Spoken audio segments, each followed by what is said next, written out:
कडाक्याची बातमी। राज्यात उन्हाची चाहूल लागायला सुरुवात झाली आहे। पुण्यासह राज्यभरात तापमानात वाढ होण्याचा अंदाज हवामान तज्ज्ञांनी वर्तवलाय। उत्तरेकडून येणाऱ्या थंड वाऱ्यांचा प्रभाव आता कमी झाल्याने कमाल तापमानात वाढ झाली। पुण्यात 2014 नंतरचे तिसऱ्या क्रमांकाचं 33 अंश सेल्सिअस तापमान नोंदवलंय।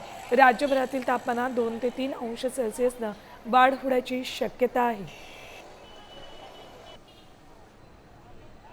अकोल्यात 35 अंश सेल्सिअस तापमान नोंदवले।